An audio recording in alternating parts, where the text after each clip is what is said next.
Amazing day everyone, and welcome back to another episode of Tutorial on Wheel. And in this episode I am going to build a tram which is going to stroll around my city in the Small World series. This is a small little tram and I think this is a perfect addition to your world. And why should you watch my video and use my schematic? Well, because I'm trying to make everything as realistic as it can be. And you can actually put your hands on this tram and the schematic of this tram if you get my town hall pack from my Patreon. Or you can just build along with me for free. That's why this video is here for you. So of course, the first step, as always, to put down the bogie. That means that I'm going to put down a train casing. But before that, I'm going to show you the full list of items and blocks that you will need to build this tram. So stop the video anytime you need to stop it, but these are all the materials that you will need to build this tram. 4 pages, not too much. Of course, you don't need the train tracks if you already have them. And so the first thing is to put down the train casing. And from this point, I am not even going to change the bogie. So start off with the floor pattern. I'm going to put down 3 seats like this and 3 seats on the other side as well. I'm going to place down spruce trapdoors, 2 like so and 2 like so. I'm going to put spruce stairs on either sides, and I'm going to put another spruce trapdoor here and here. So you can see that it is not symmetric. That's how the tram also goes. You can place your train controls here and on the other side as well. And I also put another trapdoor underneath the train control. And right now, add 1 more seat in front of the train control. So you can sit anyone here. Well, of course, if you have a conductor, you can put a conductor there. So the conductor will automatically drive your tram if you give them a schedule. This one. But if you do not have a conductor and your mobs keep despawning, because that's what happened to me, you can just place a blaze burner here. Alright, now let's make the steps so you can access the interior of the tram. So it is going to be a pretty simple one. I'm going to dig a ditch for myself so I can access the bottom of this tram easily.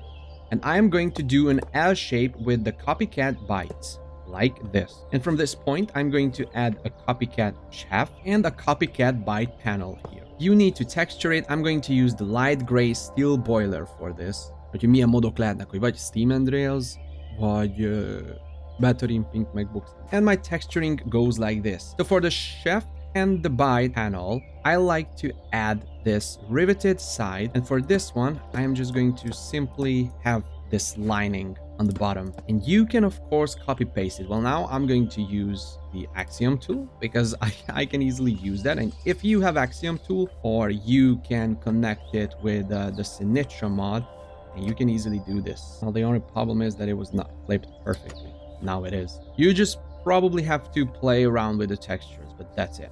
And now you can add copycat bytes here as well, add a shaft in between the 2 of them, and put 1 on the side as well.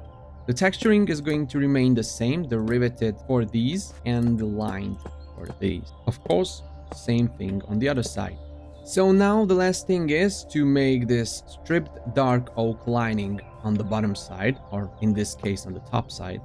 I am just going to do a double copycat slice all over the whole tram, and I'm using the Axiom mod for this one as well, to stack it so it's not going to be that hard. Of course, you don't need them where the steps are, and you just have to fill in the textures with the strip dark oak. And that's basically the base of the whole tram. So now let's move on to the side panels. Of course, you want to cover the seats and you want to cover the cockpit. The way I did it is I placed 2 panels like so and 3 panels like so. I'm gonna do the same thing on the other side, and the main thing that you have to pay attention is that these 3 middle blocks, so counting from the bogie 1, 2, 3, you have to place copycat bytes on the other side as well. And all the remaining parts, which is going to be only this one, should be panel again. Now let's make the pillars. I did them like so. so it will have a really cool dark oak lining, and not to mention it's going to hold up the roof. Do the same thing here as well, and of course on the other side. I also put these vertical slices here in the corner, so the front of the tram is going to look a bit more rounded. And here in the front, in the middle, you have to place a plassard. Or if you have any kind of lights, you can alternate them. But for me, this is the only thing that looks exactly like a headlight. If we are here, we can also do the windows. I put one vertical slice here. I put another one on the second block, and I'm gonna put another one on the third one, but on the other side of the block. I right click on them again, so they will be a bit more thicker, and do the same thing on the other side. Now you have nothing else to do but to texture the body and the side panels of the tram. For these copycat bites, I use dark oak planks. For the pillars, I use stripped dark oak wood. For the panels, you can use spruce planks. And for the thicker side panel, you can use stripped spruce wood. And texture-wise, I use these horizontal ones, so it looks just a bit better.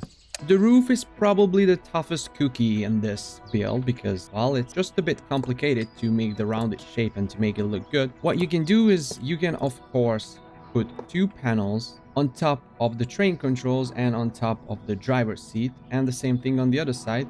And you can put cobbled deep slate slab on the front and the stair right here. You have to place copycat bites like so. So it is going to be an L shape, like an upside down L shape. Same thing on the opposite side, and then you can just do it like so. This looks like a really stretched M. And of course you have to continue this trend on the front and the back. But since this tram doesn't really have a front and the back because both look the same, just put them on the vertical ends. Alright, perfect. Now you can add some more panels.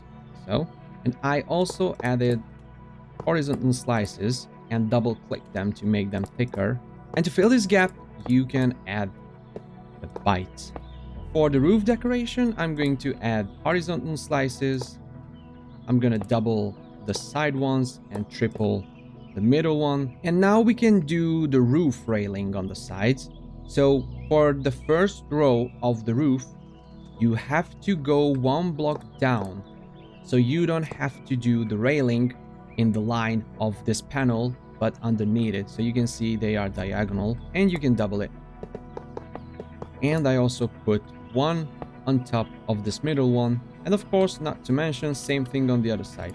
I also have to make you aware that using Axiom with these copycat blocks can not always turn out good, because I actually had some copycat blocks that I wanted to move and they just crashed the game, so please be careful with that. And so for the middle part, you can of course just put the slices on top of this because, well, you cannot place anything else underneath this line. Just double them. And that's perfect. I'm gonna put a half panel on top here as well. This is going to be that small sign that's meant to display the number of the tram, but of course right here you cannot really do that. And now just texture it. I honestly didn't really want to go too complicated with the texturing of the roof because I think that for this purpose the cobbled deep slate looks just perfectly good. But if you want to, and that applies to anything with this tram, you can use different blocks. So for example, I tried this tram with bone blocks and this line was red. That also looks good. It really depends on how you want to make your city, how you want to have your trams look. For the signs, I use the cyan steel block from Pretty in Pink. And for the pantograph, I just break the middle of the roof, and well, it's not something that I had a big overthinking of. Okay, so for the missing parts, you can fill them out with spruce planks. And now we just need the interior decoration. So of course, first things first, I'm gonna add a pole in the middle. And right now we also have to make these upper parts of the windows. I'm going to go all along this area. So you can basically do it like this. So from door to door, or in this case, from door to the not existing door to the driver's seat. And the same thing on the other side. Well, it will be a bit crowded inside the tram, but I think it's just alright. After I texture them with the stripped dark oak wood, I'm going to double click them again, so it will make them thicker. So now it's time to glue it. In case of gluing, you don't really have to overthink because it's just a rectangular shape. You just have to make this shape and you are basically alright with it. And so now you can assemble, and basically you have a tram that goes both ways because you have a train controls here and you have a train controls here. Now it's just time to drive it and it goes perfectly. It looks fine.